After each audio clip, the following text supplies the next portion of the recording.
hanggang kanina na gamitin mo ang pangalan ko! Sana hindi lang ka maging anak! Dad, huwag niyo po sabihin. Dad, hindi mo natin tayo. Tumira tayo sa ibang lugar. Susundan at susundan pa rin niya tayo. Kung dito sa Pilipinas, oo. Tumira tayo sa ibang bansa kung saan hindi tayo maaabot ni Bridget. Akala ko ba wala kang sakit? Tapos bigla kang nahihilot, nahihimatay. Ako ba, hindi pa ako kumakain, di ba? Anong naman yung tiyan mo? Anong naman yan? Hindi kaya buntis ako?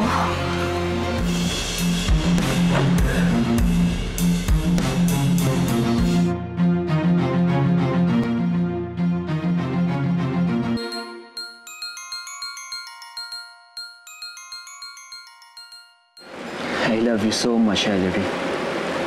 Hindi mo lang alam kung gaano akong kasaya ngayon. Ngayon nagkabalikan na tayo. Paano kaya kung magpakasal tayo ulit? To renew our vows. Hindi na siguro natin kailangan gawin yun, Jonas. I see. Don't worry, I understand. After what happened. Don't get me wrong. That's not what I meant. Gustong-gusto kong magpakasal sa'yo. I really do. Kahit 7 taon akong nakumatos, utak ko lang ang nakatulog, Jonas. Gising na gising pa rin ang pagmamahal ko para sa'yo. Pero bakit ayaw mo magpakasal sa akin ulit? Kahit simpleng ceremony man lang. Bilang tanda ng pagsisimula ulit ng pamilya natin. We can never be a real family, Jonas. Hanggat hindi ako natatanggap ni Samantha bilang tunay niyang ina. Hanggang ngayon si Bridget pa rin ang tinatawag niyang mami niya eh. Ellery, wala na si Bridget. Tuluyan na tayong lumayo sa kanya. At ngayon kayo na ang kasama ko. Mas matutulungan na kita mapalapit kay Samantha. Ang buong atensyon ko nasa inyong dalawa na lang. Ang buong pagmamahal ko. Dahil kayo lang ang tunay kong mag-ina.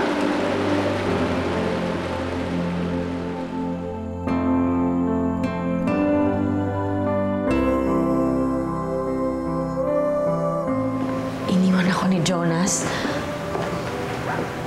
Halos i-disown ako ng daddy. Akala ko aloha mag-isa na lang ako.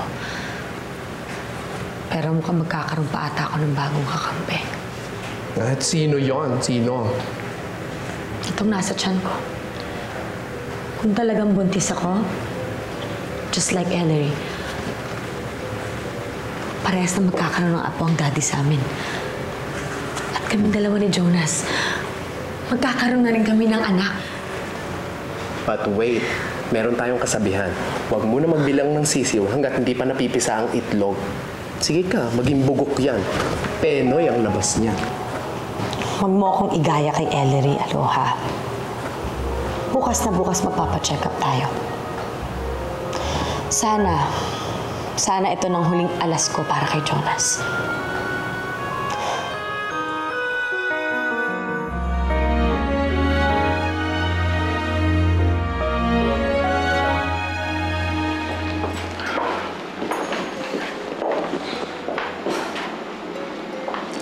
This is such a small space for my granddaughter. Kailangan magtiis ang anak at ang apo ko nang dahil saan... Nasaan si Ellery? Nasa kwarto ni Samantha. Nagpapatulog. Excuse me.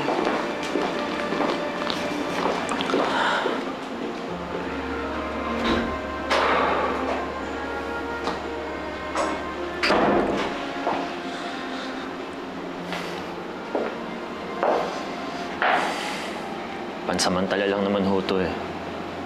Gusto ko lang ho talagang mailayo si Ellery pati si Samantha kay Bridget pa. Para na rin ho makaiwas sa gulo. I understand. Alam mo, Jonas, hindi ko gustong maging ganito kagulo ang pamilya ko.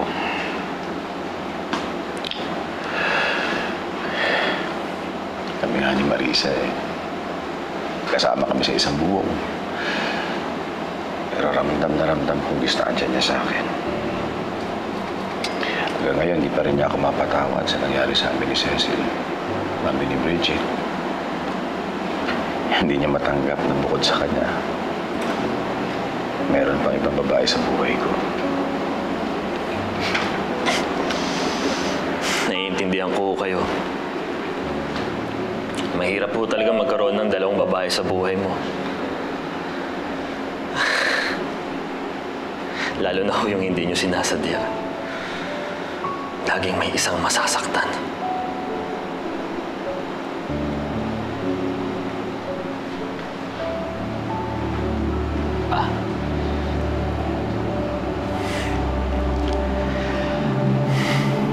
I've always wanted to tell you this, Pa.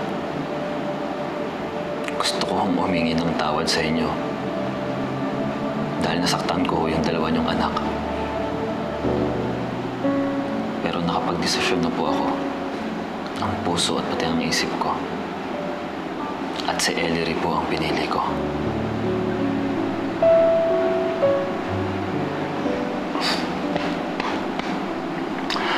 Yeah, I wish ganun kadali mag-take sides between Ellery and Bridget. Pareho ko silang mga anak Pero ikaw, maswerte ka. Isa lang ang anak mo. Mahirap kapag dalawang anak ang pinaninintangan.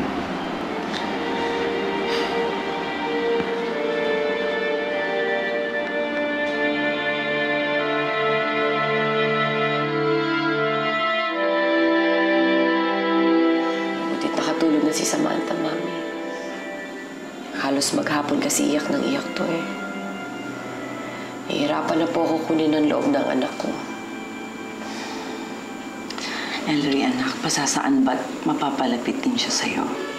You are her real mother. In time, marirealize niya rin yun. Mararamdaman niya. Kailan po dadating ang panahon na yun? Inip na po ako. Yung pagmamahal na lang ni Samantha ang makakabuo ng pagkatao ko. Ang pamilya namin ni Jonas. Just hold on. Minsan, para mabuo ang isang pamilya, kailangan magsakripisyo. Kailangan magtiis. Yun po ba ang ginawa ninyo kay Daddy?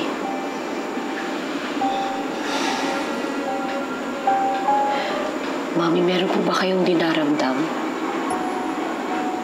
Ngayon ko lang po kasi kayo nakitang ganyan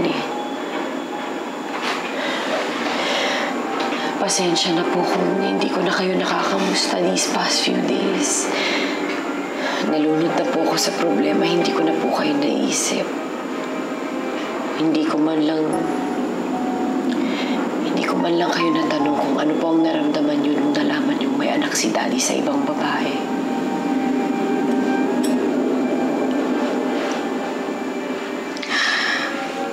Don't worry about me. I'm okay.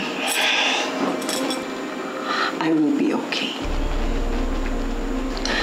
Kailangan kong kayanin. May sakit ang daddy mo. Hindi makakatulong kung aawahin ko pa siya.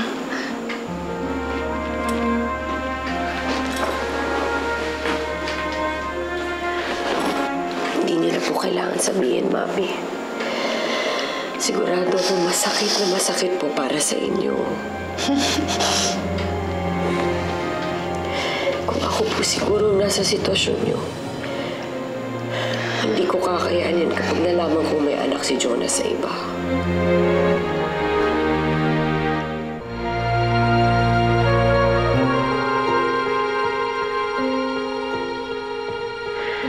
Ay nako, hindi ko talaga alam na may talento ka pala dyan sa pagluluto, Bridget. At kakaiba recipe mo, ha? Yung luto ng Diyos. Naku, sana wag lang talaga maging hilaw yung nasa tiyan mo. Sana nga, tita. Sana talaga nakabuo kami ni Jonas. Oh, relax ka lang, sister. Kasi parang nasa finals ng Miss World eh. Relax. Aloha, syempre, ayoko maging thank you girl lang nila ni Ellery. This time, kailangan akong manalo. Ay, yan ang judge. Dok, ano po? Positive po ba? Buntis po ba ako? It's positive, Bia. You're 2 months pregnant. Buntis ako. Tita, magkakaanak na kami ni Jonas. Aloha! Magkakaanak na kami ni Jonas. You know what, Doc? You just announced the biggest and happiest news of my life. Thank you, Doc. Maraming salamat po. Wow. Ang okay mo naman makareact, ha? First time na buntis. O, yung pangalawa mo na yan, ano? Naku ha! Iba naman yung pagbubuntis niya dati dahil kumbaga sa ulam, nakisilid lang naman yung Ellery dyan sa ref ni Bridget, ano? Naku po! Paano naman? Panis naman talaga yung sinapupunan nung anak ni Marisa, no? Ano ka ba, tita? You know what, Aloha? Tama naman si Tita Laila eh. This time, ito, anak ko to. Dugot laman ni Jonas. Sa akin lang. Walang makakaagaw ng batang to. Kaya lang, hindi ba magiging kawawa lang din yung batang yan? Kasi isa lang din yung Destiny's Child niya. Parehas kasi kayong anak sa labas. Hoy! Correction! Ha? Itong si Bridget, hindi bastarda yan. Una yung pinanganak bago pa man ikisal yung si Delphine dyan sa Marisang yun, ano? At saka, nabuo yung batang yan habang kasal pa siya kay Jonas. Tsaka, kaya paano mo masasabi na putok sa buho yan? You're right, tita. May karapatan ako kay Daddy. At ganon din tong magiging anak ko. Aloha. I will do anything and everything para lang maipaglaban ang karapatan ng magiging anak ko. Sorry.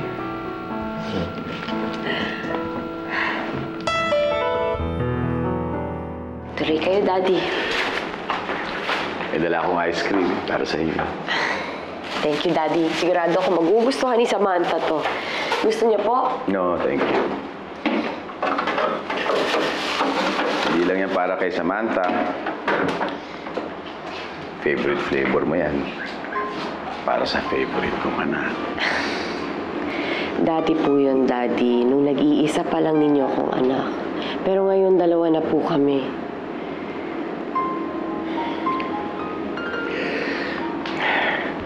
Ellery naman. Hanggang ngayon pa ba, hindi mo pa rin ako mapatawad? Nagtatampo ka pa rin sa akin. Hindi po madaling tanggapin na meron po akong ibang kapatid. Lalo na po dahil siya ang pinakamatindi kong kaaway. Pagmulat ko, solo ko po ang atensyon ninyo. Pero isang araw pagising ko, may kaagaw na po ako sa pagmamahal ninyo. Masakit po yun para sa akin, Daddy. Masakit din para sa isang ama. Ang dalawang anak niya ay hindi magkasundo.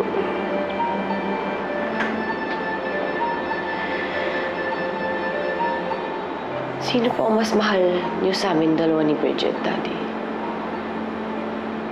Mas higit niyo po ba siyang mahal kaysa sa akin? Anong klaseng tanong naman yan, Ellery? Hindi ko po maiiwasang mag-isip, Daddy.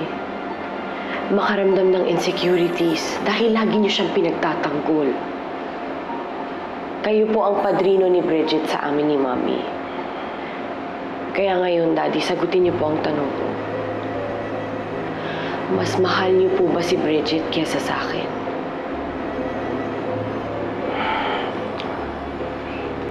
Si Bridget, mahal ko dahil anak ko siya. Pero ikaw, Ellery, mas mahal kita. Kasi mas matagal tayong nagkasama. At ako nagpalaki sa'yo. Nagawa ko lang yung kay Bridget dahil gusto kong makabawi sa lahat ng mga pagkukulang ko sa kanya. Pero wala na akong magagawa sa kanya ngayon. Pero sa'yo, Ellery, sana kung pwede, gusto kong makabawi sa lahat ng mga pagkukulang ko sa'yo. Daddy, kung meron po kayong kailangan suyuin, hindi po ako yun. Si Mami ang pinakanasaktan dahil sa ginawa ninyo. Kami po ni Bridget, wala na pong problema. Basta malayo kami sa kanya. Oo. Mag-iingat ka na sa paglalakad mo, ha? Wala nga yung mag-iingat ka na sa pagkikilos mo. Alalahanin, ang batang yan magdadala ng swerte sa atin. Tita, hindi mo naman kailangan i-remind sa akin yan. Alam ko po yun. Sisiguraduhin ko na itong batang to, isisilang ko ng malusog. Dahil siya ang magbubusog ng pagmamahal na matagal ko nang hinihingi kay Jonas. They say, food is the easiest way to a man's heart. In my case, itong batang to, ang magiging daan para bumalik sa akin si Jonas. Ang taros mo talaga, sister. So what's the plan, Leche Flan? Hahanapin natin si Jonas. Halika na. Sige, halika na. Dahan-dahan na. Massage naman kayo. Sabi ko sa'yo, huwag mo na suot ng heels mo eh.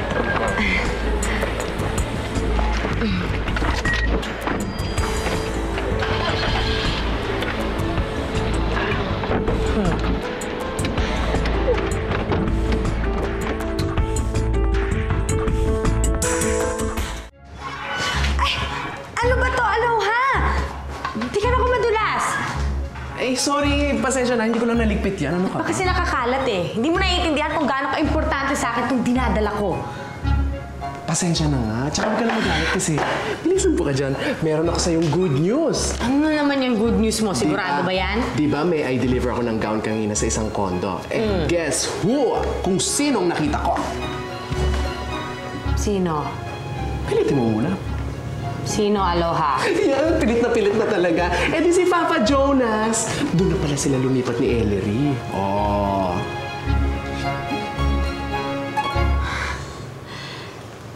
Ang liit talaga ng mundo para sa aming tatlo, no? Kailangan ko silang puntahan. Siguradong hindi nila magugustuhan ang sasabihin ko. Huwag mo na lang sabihin na tumawag ako sa kanya, ha? Oo. Gusto ko lang naman masigurado na maayos ang lagay ni Bridget, eh. Ha? O, sige. Salamat. Etong gamot mo.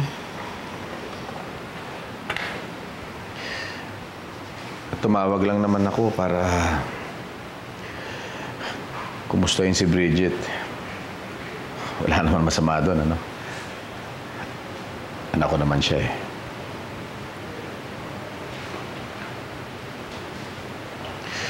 Marisa, please, huwag mo naman akong tratuhin ng ganito.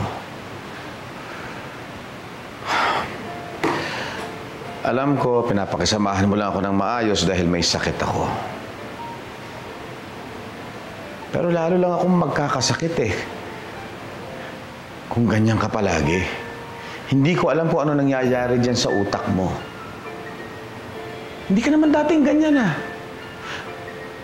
Marisa, alam mo kung galit ka, di sabihin mo. Oo, galit ako, Delphine. Galit na galit ako, pero wala akong magawa. Dahil natatakot akong ito maging sanhi ng pagkamatay mo. Kahit na parang pinatay mo na ako nung nalaman kong may iba pang babae sa buhay mo. At nagkaroon pa kayo ng anak. Ano pa, Delphine? Ano pa? Ano pang hindi ko alam? Ano pang lihim tinatago mo sa akin? Buong buhay ko, akala ko, ako lang ang babaeng minamahal mo. Marisa, oo, nagkaroon ako ng ibang babae. Pero lahat yan nangyari bago tayo ikasal, bago pa kita makilala.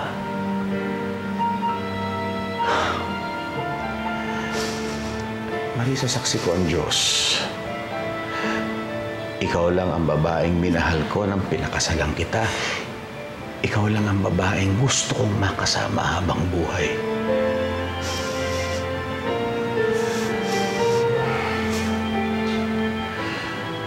Ako, nasaktan man kita.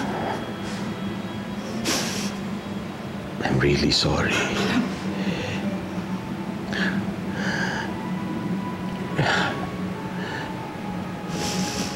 Alam mo, hindi rin madali para sa akin tanggapin ang mga pangyayari, ha? Hindi ko sinasadyang magkaanak ako sa ibang babae. I'm sorry. Sorry, ha? Marisa, I'm sorry.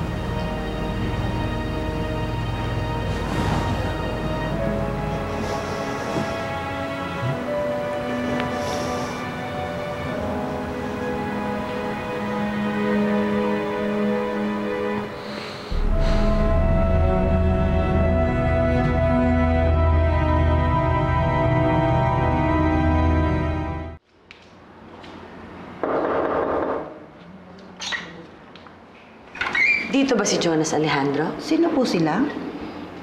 Ako ang asawa niya. Ho? Ang alam kong asawa niya yung kasama niya dun sa swimming pool. Sigurado ko bang yun ang original? Ang mga kabit ngayon, mahirap na ma-differentiate kung sila ang totoo o ang kabit.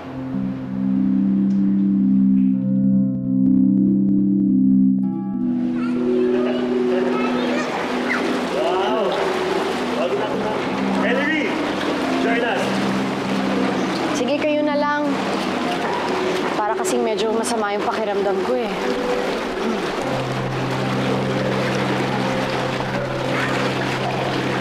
So bang bumalik na lang tayo sa unit?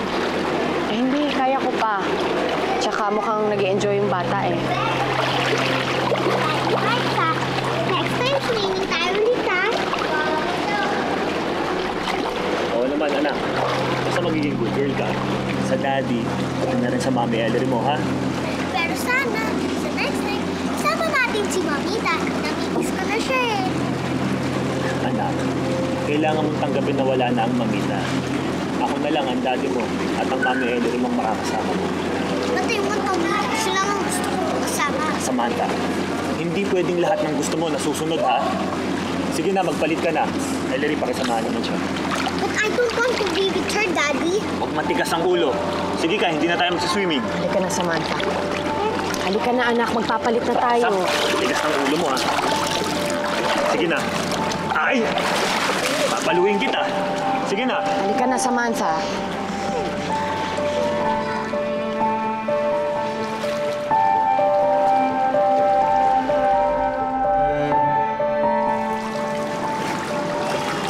Look at you, Jonas. You really have good genes, kaya tama lang na dumami pa ang lahi mo. Anong ginagawa mo dito? Paano mo nalamang nandito kami? We need to talk. Wala na tayong dapat pang pag-usapan. Tapos na tayo. That's what I thought. Pero nagsisimula pa lang tayo, Jonas. Bago pa lang nabuo ang pamahalan natin. Bakit hindi mo pa ako diretsuhin? Ano ba talagang gusto mo? You need to find time for me. Jonas. Dahil may pananagutan ka na sa akin. Oh, Bridget. Hindi ko alam na pati sa swimming pool may lintana rin. Ellery, tingnan mo naman yung swimsuit mo. Parang hindi ata maganda yung fit sa'yo. Alam mo, kung akong nagsuot yan kahit buntis ako, pagtitinginan ako ng mga tao dito. Hindi, sige, maghubad ka. Total, para din namang buffet table ang katawan mo, di ba? Bukas sa lahat ng gustong makifiesta. Tama na! Umalis ka na rito. Jonas, may kailangan kang malaman. You have no business with my husband. Asawa ko, Ellie. Asawa ko. Baka nakakalimutan mo, null and void na ang kasal ninyo. Kahit magkasama kayo noon, kabit lang ang labas mo. Bakit? Uso na ang mga kabit ngayon, hindi ba? Sabi ko tama na eh! Sobra ka na! Jonas, ano ba? May kailangan ka malaman, Jonas! Jonas, ano ba? Palabasin na yung babae yan! At siguraduhin mo huwag yan makakabalik dito! Jonas, makinig ka sa akin! Jonas, pakinggan mo muna ako! Jonas!